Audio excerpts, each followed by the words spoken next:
여러분 안녕하십니까? 오늘도 날씨가 굉장히 좋은 가을 날씨입니다.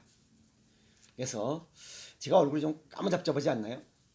여기 보면 낮에 자전거를 타서 그렇습니다. 밤에 이게 끝나서 자전거를 타려고 그러면 저녁에 강의도 해야 되고 또 뭐 취조도 해줘야 되고 그러다 보면 이게 뭐 시간이 없어요. 그래서 낮에 자전거를 타서 그런지 아주 새카맣습니다. 좀 남자답지 않지? 남자답죠? 그리고 또 저녁에 보면 시장 바구니들이 많이 나와요. 또 땅강아지도 많이 나오고. 그러니까 뭐 어떻게 그냥 발에 걸리는 게 너무 많아서 자전거 타기가 힘들어요. 그래서 낮에 좀 끼를 내다 보니까 이렇게 그냥 새카맣게 탔어요. 그리고 외부에 지금 나 다닐 때는 선글라스를 끼면 안 됩니다. 선글라스를 끼면 빛을 차장당하죠. 그래서 우리 눈은 햇빛을 통해서 이 곳곳이 압력을 받습니다. 그래서 이 눈 곳곳이 자극을 받아서 눈이 맑아지고 밝아지고 이렇게 활성도가 높아집니다. 그래서 안경을 끼지 않아도 선글라스 끼지 않아도 됩니다. 그래서 가을 이런 빛에 눈을 자꾸만 노출시키고 피부를 노출시켜서 오히려 비타민 D를 여름 동안에 받지 못했던 비타민 D를 합성할 수 있도록 튼튼한 이런 몸을 만들려면 그거 좀 시커머면 어떻습니까? 건강한 게 최고죠. 이해가 있어요? 그래서 햇빛을 자주 보는 그런 삶의 지혜를 가지면 겨울을 건강하게 지낼 수 있습니다. 아시겠습니까? 오늘 그 유튜브를 열은 이유는 요즘 비만이 만병의 근원이다 해가지고 이런 비만 뚱땡이에 관한 얘기를 하다 보니까 전부 다 그냥 뭐죠? 그냥 바짝 마르게 말라깽이가 되려고 저체중, 이 저체중을 지금 추구하려고 막 먹지도 않고 뭐 이런 사람도 있어요. 오히려 비만보다 더 나쁘지 않겠느냐 해서 그런 얘기를 하나 하도록 하겠습니다. 그래서 저체중도 비만만큼이나 위험하다. 한국인 16,000명을 포함해서 아시아인 114만 명을 추적 조사한 결과를 발표했습니다. 깡마른 사람들은 정상인에 비해서 사망 위험도가 2배가 높고 심근경색이나 협심증 환자도 역시 저체중인 사람이 비만인 사람보다 사망률이 높게 나타났다는 겁니다. 그러면 저체중인 사람들이 어떤 문제점을 갖고 있는지 하나씩 짚어보도록 하겠습니다. 저체중인 사람은 첫째, 영양분이 우리 몸에서 부족합니다. 그래서 세포 대사율이 떨어지고, 대사율이라는 것은 낡은 것은 버리고 새 것은 만들어야 되는 이런 순환 체계가 기능이 떨어진다는 겁니다. 두 번째는 근육, 뼈다구, 혈관 등의 기능이 저하돼서 다양한 발병 위험률이 높다. 그 다음에 세 번째는 유해세균과 바이러스에 대한 저항력 또 면역력이 저하돼서 이런 세균 감염성 질병에 노출이 되기 쉽다 하는 거고, 질병을 치료했을 때 회복률이 더디다는 겁니다. 또 수술 후에 합병증 발병 위험도 높다. 그러면 말라깽이가 좋은 게 별로 없네. 그죠? 말라깽이보단 정상 체중 오동통한 내노리가 더 좋겠다는 겁니다. 그 다음에 두 번째는 저체중을 가진 사람들은 뼈다구가 약해져서 골다공증 위험이 높습니다. 그래서 비만인 사람은 골다공증 환자가 없습니다. 그 무거운 체중을 유지하기 위해서 이 뼈다구가 튼튼해집니다. 그래서 바짝 마른 사람은 골다공증이 있어도 뚱땡이는 또 골다공증이 없습니다. 그리고 저체온증인 여성들은 골밀도가 낮고 그 다음에 골절 위험이 있고 그 다음에 퇴행성 척추 질환이 증가되고 있다 이렇게 볼 수가 있습니다. 그래서 바짝 마른 사람이 여기 눈이 이렇게 쑥 들어간 사람은 골밀도 검사해보나 마나 골다공증이 있습니다. 아시겠습니까? 그래서 그런 사람들은 또 혈압도 저혈압입니다. 피를 만들지 못한다는 거죠. 그리고 세 번째는 근육세포가 위축되고 적어져서 근육량이 적다는 거죠. 그러면 근육이 줄어들고 이러면 골절 위험이 높습니다. 그리고 골절도 잘 되고 골절이 되면 활동량이 없잖아요. 그래서 활동량이 저하되고 또 활동량이 적으면 심폐 기능이 저하되면서 사망에 이르기 쉽다. 사망률이 높다. 이렇게 볼 수 있어요. 그리고 이 나이 먹어서 골반이 골절되면 1년 내에 약 70%는 사망한다는 이런 기록도 나와 있습니다. 그래서 뼈다귀가 튼튼해야 또 건강한 삶을 사는 또 하나의 조건일 수 있습니다. 아시겠습니까? 그 다음에 여자인 경우 저체중 말라깽이들은 영양이 부족해지면서 지방량도 부족합니다. 지방이 부족하면 우리 몸에서 지방세포 중에 렙틴이라고 하는 이러한 렙틴에서 호르몬을 분비하는데 이러한 호르몬 분비는 간에서 성호르몬 생성에 영향을 미칩니다. 아시겠어요? 그런데 이 지방세포가 적어서 렙틴이라는 호르몬 분비를 하지 못하면 이 난소에서 난자를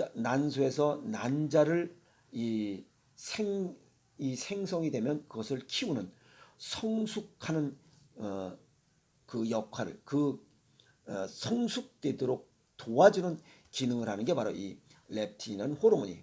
그런데 지방세포가 적으니 말라깽이든 지방세포가 적으니 이렇게 난자가 성숙될 수가 없죠. 이게 부족하니까 없으니까. 그래서 지방이 적으면 난자가 성숙되지 못하기 때문에 무배란증, 난자가 배란이 되지 않아요. 그래서 임신이 불가하는 또 불행한 또 다른 사고가 발생하는 겁니다. 아시겠습니까? 그러면 오동통한 게 더 좋다는 겁니다. 말라깽이가 그렇게 좋은 것은 없다. 또 면역력을 이렇게 유지하기 위한 영양분도 부족해서 감염성 질환 발생 위험이 높아진다라고 하고 있고, 예를 들어서 폐결핵 발생률을 조사해 보니까 저체중인 사람이 정상인보다 이 폐결핵 발생률이 2.4배가 높더라는 겁니다. 그러면 지금 말라깽이가 좋은 게 아무것도 없잖아요. 그 다음에 말라깽이가 암 발생 시 사망 위험도 높다. 정상적인 체중을 가진 사람보다 사망 위험도 높다. 암 발생한 것도 서러운데 또 사망률도 높다니 이중으로 불편한 점이 많습니다. 그 다음에는 치매 위험도 높인다. 뇌 기능을 정상적으로 가동하기 위해서는 영양분이 풍부해야 되죠. 그것은 뭐냐면 비타민 D, 비타민 E가 풍부해야 되는데 이러한 영양소가 부족해서 실제 저체중자가 보통 체중을 가진 사람보다 치매 위험이 3배가 높더라는 겁니다. 그럼 뭐 좋은 게 아무것도 없어요. 또 일반적인 사망 위험도 높다. 예를 들어서 호흡기가 약해진다는 겁니다. 그래서 COPD로 인한 사망률도 정상적인 체중을 가진 사람보다 훨씬 높더라고요. 그러면 뭐 뚱땡이보다 말라깽이가 좋은 게 하나도 없습니다. 그죠? 뚱땡이라면 뭐 고혈압, 당뇨, 고지혈, 뭐 비만, 그 다음에 동맥경화 뭐 이런 걸로 인한 합병증으로 인해서 뭐가 좀 불편한 이런 것들은 얘기할 수 있으나 실제 말라깽이들은 이것보다 훨씬 더 많이 안 좋아요. 어떤 사람은 뭐 이 똥구멍에다가 뭐 커피 관장을 또 뭐 한대요. 그것도 어리석은 삶이죠. 그런데 살짝 비만, 그냥 살이 살짝 좀 붙은 사람이나 또 살짝 혈압이 높은 사람, 그다음에 살짝 혈당이 있는 사람이 장수의 이런 기본을 갖추고 있다라고 하는 그런 내용도 있습니다. 왜 그러냐면 젊은 아새끼들하고 나이 먹은 사람하고 그냥 단순하게 비교해 보세요. 젊은 아새끼들은 우동통하잖아. 그 새끼들은 잘 먹고 운동하기 때문에 그래요. 나이 먹으면 괜히 뭐 비만이 병든 그 만병의 근원이라 해서 그걸 좀 어떻게 해보려고 굶고 뭐 이런 난리법석을 쳐가지고 결국 병만 발생하는 거예요. 이 다이어트 지금 이 말라깽이가 병이 얼마나 많아요. 보통 체중을 가는 것이 가장 중요하다는 거예요. 아시겠어요? 보통 체중을 갖도록 노력하세요. 말라깽이도 안 좋고 뚱땡이도 안 좋습니다. 그러면 잘 먹고 그냥 잘 움직이는 게 가장 좋죠. 예를 들면 사례 하나 들면 여기 그 변호사 사무실에서 근무하는 아가씨가 오시는 분이 있어요. 이 양반이 지금 아침 저녁으로 생식을 통해서 다이어트를 하고 있습니다. 그래서 지금 한 4주 됐나요? 4주 됐는데 5kg를 감량을 했습니다. 근데 일반적으로 그냥 뭘 먹거나 굶거나 해서 갑자기 많은 양의 이런 체중을 감량해 버리면 여성들은 이 호르몬의 불균형이 와요. 그래서 생리불순이 오고 특히 더 외형적으로 문제인 것은 유방이 그냥 이 지방이 빠져가지고 이게 그냥 수세미 유방이 돼요. 할머니 유방이 됩니다. 그래서 저기 어떤 양반은 한 달 보름 사이에 13kg를 빼버렸어요. 그냥 굶어서. 그러다 보니까 유방이 그냥 이 할머니 유방이 돼가지고, 근데도 그냥 사람들은 그걸 모르죠. 여기 나올 때는 그냥 뽕을 잔뜩 집어넣어가지고 이 뽕빨을 받아가지고 그냥 뭐 이렇게 되는 줄 알고 있어요. 그러니까 사우나나 뭐 어딜 못 가요. 수영장을 못 가요. 왜? 이게 유방이 이렇게 수세미가 되니까. 그래서 여자들은 갑자기 그렇게 다이어트를 해서는 안 됩니다. 아시겠습니까?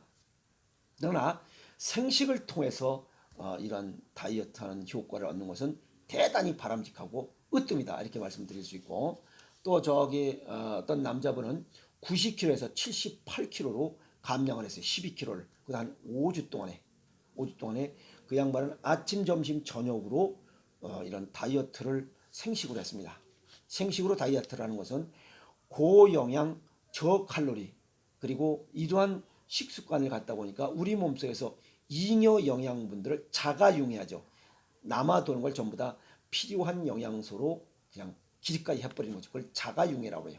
이렇게 생식을 통해서 저칼로리 고영양인 생식을 통해서 아침 저녁 또는 아침 점심 저녁으로 이런 다이어트라는 것은 아주 바람직합니다. 몸의 변화가 없어요.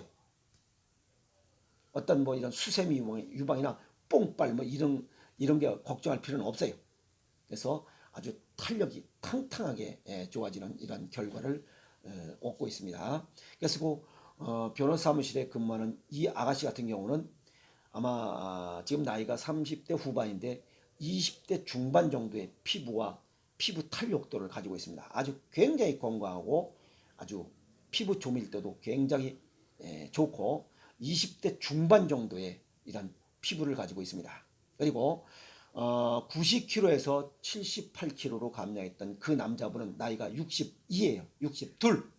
근데 40대 중반 정도의 이런 동안의 얼굴을 가지고 있습니다.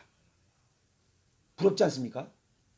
그만큼 이런 생식을 통해서 자가융해를 통한 이런 다이어트 효과를 얻는 것은 굉장히 바람직한 이런 체중 감량법이다, 이렇게 말할 수 있습니다. 아시겠습니까? 그래서 가장 좋은 것은 잘 먹고 열심히 운동하고 표준 체중을 유지하는 것이 가장 건강법이다. 말라깽이도 불편하고 뚱땡이도 불편하다 하는 겁니다. 그래서 말라깽이 지금 안 좋은 게 더 많아요. 뚱땡이도 그렇고. 그래서 가능하면 정상 체중을 유지하되 이런 생식을 통해서 다이어트하는 이런 방법을 갖는 것은 굉장히 바람직하다, 이렇게 말씀을 드릴 수가 있습니다. 아시겠습니까? 무조건 다이어트 약으로 하거나 굶거나 하는 것은 아주 어리석은 다이어트 방법입니다. 아시겠습니까? 그래서 생식을 통해서 체중 조절을 하고 건강을 관리하는 그런 삶의 지혜를 가지시라 하고 오늘 이 얘기를 했습니다. 그래서 말라깽이도 안 좋고 뚱땡이도 안 좋다. 적정 체중을 유지하는 그런 지혜를 가지자 해서 오늘 말씀을 드렸습니다. 오늘 여기까지 하겠습니다.